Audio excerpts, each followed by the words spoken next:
وعلیکم ورحمۃ اللہ وبرکاتہ۔ سورۃ التوبہ آیت نمبر 16۔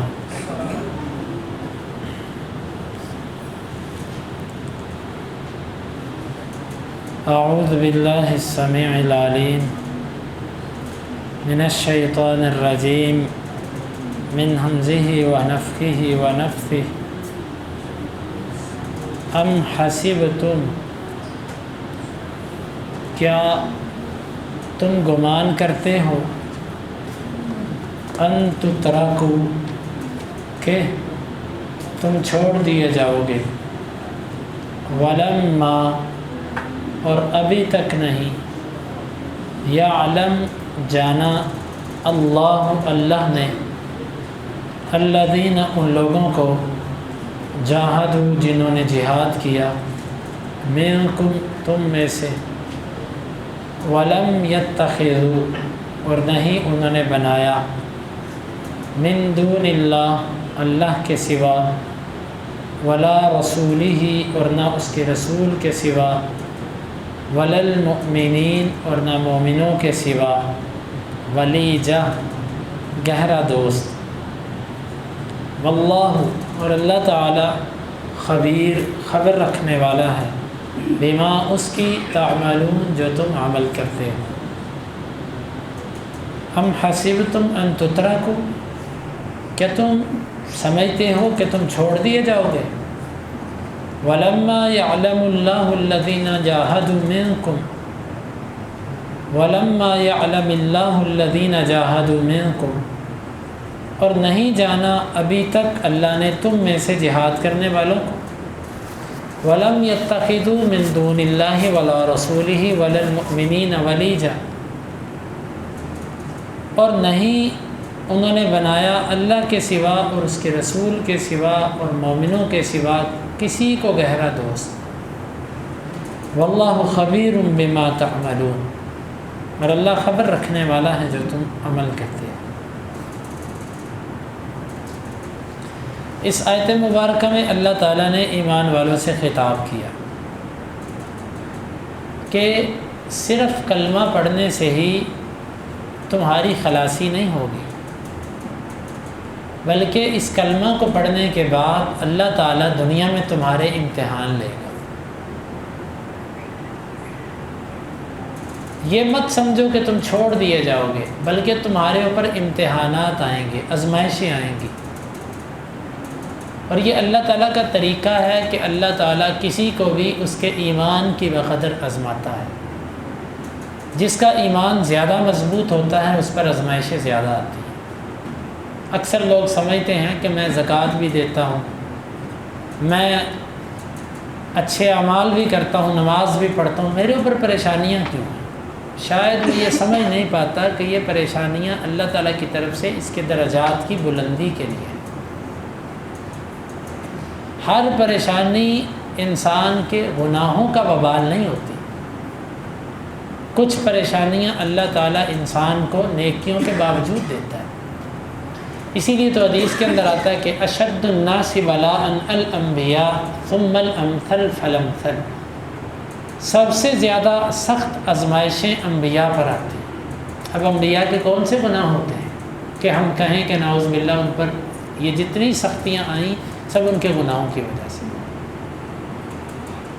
اللہ تعالیٰ نے فرمایا تم یہ سمجھتے ہو کہ تم چھوڑ دیے جاؤ گے، اللہ کی طرف سے تمہاری آزمائش ہی کوئی نہیں آئے گی؟ نہیں، بہت آزمائشیں ہیں۔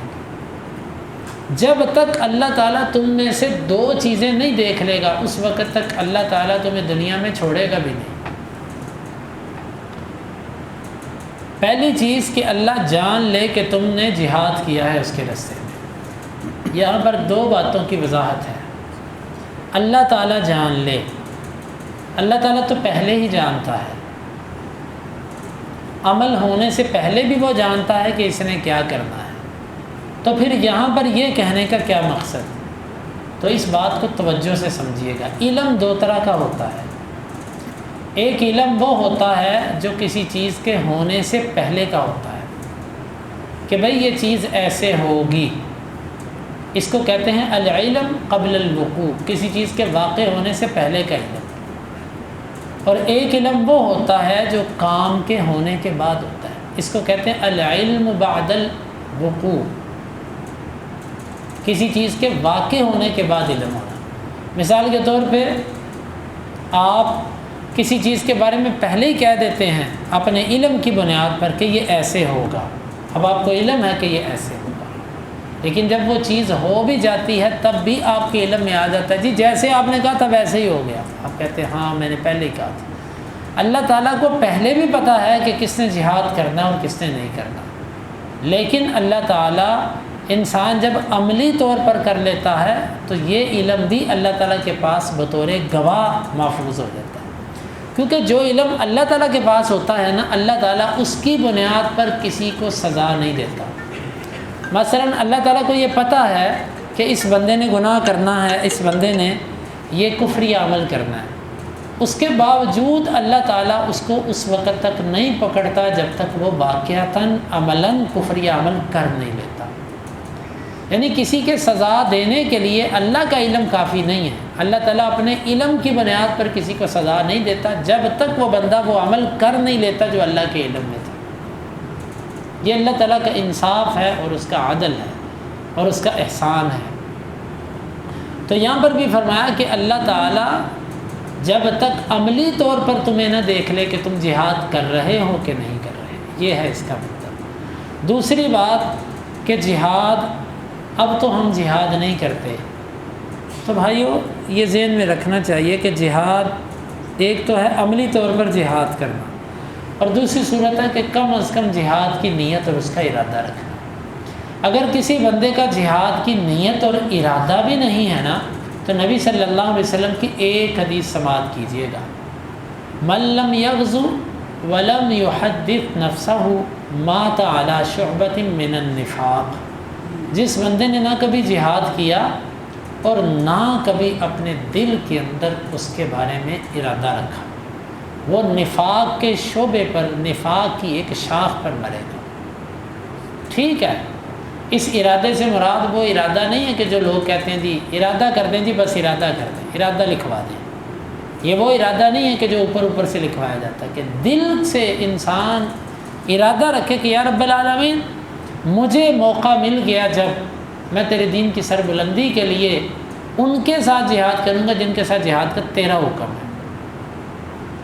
بعض دفعہ کچھ لوگ اپنے مسلمانوں پر ہی کر کے سب کچھ سمجھتے ہیں ہم جہاد کر رہے ہیں، یہ جہاد نہیں ہے، جہاد ان کے خلاف جن کے خلاف اللہ نے کرنے کا حکم دیا۔ تو اللہ تعالیٰ مجھے اگر زندگی کا موقع ملا زندگی میں، اور کوشش بھی ہو، دعائیں بھی ہوں، جستجو بھی ہو، اور اس کی ایک بہت بڑی نشانی ہے کہ انسان شہادت کی موت مانگے۔ جو بندہ اپنی دعاؤں میں شہادت کی موت مانگتا ہے، اس کے دل میں جہاد کا جذبہ برقرار رہتا ہے۔ جب یہ شہادت کی دعا مانگے گا خود بخود جہاد کا تصور ذہن میں آئے گا۔ اور جس بندے نے کبھی شہادت کی تمنا ہی نہیں کی، آرزو ہی نہیں کی، اس کو جہاد سے کیا۔ اور ایک اور حدیث نبی کریم صلی اللہ علیہ وسلم نے فرمایا کہ جو بندہ اللہ سے صدقے دل سے شہادت مانگتا ہے، وہ بندہ اپنے گھر کے بستر پر بھی فوت ہو، اللہ اس کو شہادت کے درجے پر پہنچائے گا۔ یہ بہت بڑی خوشخبری ہے اس حدیث میں۔ تو شہید کا مقام بہت زیادہ ہے، ہمیں چاہیے کہ ہم اپنے دل میں جہاد کا جذبہ بھی رکھیں، اور ہم اللہ تعالیٰ سے اپنی دعاؤں میں یہ بھی مانگیں کہ میرے مالک ہمیں شہادت کی موت دینا۔ وَلَمْ يَتَّخِذُوا مِن دُونِ اللَّهِ وَلَا رَسُولِهِ وَلَا الْمُؤْمِنِينَ وَلِيًّا۔ دوسری چیز اللہ تعالیٰ آپ میں یہ دیکھ رہا ہے کہ آپ اللہ اور اس کے رسول اور مومنوں کے سوا کسی کو دوست تو نہیں بناتے۔ بھائیو، دین کے بہت ساری چیزیں ایسی ہیں کہ جن کو لوگ چھوڑ چکے ہیں۔ ان چیزوں میں سے ایک عقیدہ ہے الولاء والبراء۔ الولاء والبراء کا مطلب ہوتا ہے جس سے دوستی کرنی ہے صرف اللہ کے لیے، جس سے دشمنی کرنی ہے صرف اللہ کے لیے۔ آج کے دور میں ہماری دوستیاں مطلب کی، کسی کے ساتھ دوستی اس کے چہرے کی وجہ سے، کسی کے ساتھ دوستی اس کے مال و دولت کی وجہ سے، کسی کے ساتھ دوستی اس کے عہدے کی وجہ سے، اور کسی کے ساتھ دوستی ذاتی مفاد کی خاطر۔ اللہ کے لیے دوستی، اللہ کے لیے ناراضگی اب یہ ختم ہو چکا ہے۔ میں اگر کسی بندے سے ناراض ہوں تو میں ذاتی انا کی وجہ سے ناراض ہوتا ہوں، اللہ کی وجہ سے نہیں۔ اللہ تعالیٰ یہ فرما رہا ہے کہ اللہ تعالیٰ تمہیں دیکھ رہا ہے کہ تم کہیں اللہ اور اس کے رسول اور مومنوں کے سوا کسی کو دلی دوست نہیں بناتے۔ پہلی تو چیز یہ سمجھنی ہے کہ دوستی کرنی ہے، مومن کی نہ دوستی آزاد ہے نہ دشمنی آزاد ہے، یعنی اپنی مرضی سے نہ کسی سے دوستی کر سکتا ہے اور نہ کسی سے دشمنی کر سکتا ہے۔ دوستی کرنی ہے تو اسلام سے پوچھ کے، دشمنی کرنی ہے تو اسلام سے پوچھ کے۔ دوسری بات، دوستی کرنا اور ہوتا ہے، تعلق، رواداری، مدارات یہ اور چیز ہوتی ہے۔ کافر سے تعلق رکھا جا سکتا ہے، اس سے لین دین کیا جا سکتا ہے، اس کے ساتھ احسان کیا جا سکتا ہے، اس کو تحفہ دیا جا سکتا ہے، اس کے ساتھ اچھا اخلاق برتا جا سکتا ہے، سب کچھ ہو سکتا ہے، لیکن دوستی نہیں۔ دوستی اور چیز ہے۔ احسان تو انسان جانور پر بھی کرتا ہے، احسان تو انسان درندے پر بھی کرتا ہے جو چیر پھاڑ کرنے والا ہوتا ہے، اس کے ساتھ بھی احسان کافر کے ساتھ بھی ہے۔ اگر وہ حربی نہیں ہے، جنگ نہیں کرنے والا مسلمان، اس کے ساتھ احسان ہے، اس کے ساتھ تعلق ہے، اس کے ساتھ خرید و فروخت ہے، لین دین ہے، معاملات ہیں۔ اگر وہ آپ کا پڑوسی ہے تو پڑوسی ہونے کی بنا پر اس کے ساتھ احسان بھی ہے، اس کے ساتھ نیکی بھی ہے، پڑوسی کے حق بھی ہیں اس کے ساتھ، سب کچھ ہے، لیکن دوستی نہیں، دلی لگاؤ نہیں، دل کے اندر اس کی محبت بٹھانا، جس طرح کسی دوست کی محبت بٹھائی جاتی ہے، یہ کسی کافر کے لیے نہیں ہے۔ یہ دل اللہ کا دیا ہوا، مسلمان کے دل میں کافر کے لیے جگہ نہیں ہونی چاہیے، صرف اللہ اور اس کے رسول اور مومنوں کے لیے۔ اللہ تعالیٰ تم میں یہ بھی دیکھ رہا ہے کہ تم نے کہیں ان کے سوا کسی کو دلی دوست نہیں بنا رکھا۔ اگر ہم مشرکوں سے دلی دوستی رکھیں، بدعتیوں سے دلی دوستی رکھیں، تو یقین مانیں کہ یہ ہمارے دلوں کے اندر ایمان کی کمی یا ایمان کے خاتمے کی علامت ہے۔ تعلق رکھیے، ضرور ان سے دعا سلام رکھیں، ان سے میل ملاپ رکھیں، خوشیوں غمیوں میں شریک ہوں، جب تک اللہ اور اس کے رسول کی نافرمانی نہ ہوتی ہو، ان کے ساتھ اٹھیں بیٹھیں، دعوتیں کریں، سب کچھ ہو، لیکن یہ سب کچھ اس غرض سے کرنا کہ اتنی کہ مجھے اسلام اجازت دیتا ہے، اس سے آگے نہیں جانا جہاں پر اسلام آپ کو روکتا ہے۔ دلی لگاؤ اور دلی تعلق نہیں ہونا چاہیے۔ یہ اس آیت مبارکہ میں اللہ تعالیٰ نے ہمیں تعلیم دی ہے کہ اللہ تمہیں دو چیزوں میں دیکھ رہا ہے کہ تمہاری دوستی کیسی ہے اور تم جہاد کرتے ہو کہ نہیں کرتے۔ واللہ خبیر بما تعملون، ان دونوں باتوں کو ذکر کرنے کے بعد اللہ نے فرمایا اللہ کو خبر ہے ان اعمال کی جو تم کرتے ہو، کیونکہ ان میں کچھ عمل ایسے ہیں جو ظاہری ہیں اور کچھ عمل ایسے ہیں جو دل کے ہیں۔ جہاد ظاہری عمل ہے، دوستی دل کا عمل ہے۔ یہ چیز تمہاری جہاد کی صورت میں ہو یا تمہارے دل کی دوستی کی صورت، اللہ کو پتہ تم نے کس سے کس وجہ سے دوستی رکھی ہے، اللہ کو سارا پتہ ہے۔ تم کسی کے ساتھ کسی اور وجہ سے دوستی رکھو اور نام استعمال کرو دین اسلام کا، اللہ کو تو سارا پتہ ہے، اللہ کو علم ہے تم کس وجہ سے کسی کے ساتھ اٹیچ ہو۔ تو یہ ہے آیت مبارکہ جس میں ہمیں تعلیم دی جا رہی ہے کہ تمہاری دوستی، تمہاری دشمنی، تمہاری ناراضگی، تمہاری صلح صرف اور صرف ایک اللہ کے لیے ہونی چاہیے، آزاد نہیں ہے۔ اللہ تعالیٰ سے دعا ہے کہ اللہ تعالیٰ ہمیں اس آیت مبارکہ کو سمجھنے کی اور عمل کی توفیق عطا فرمائے۔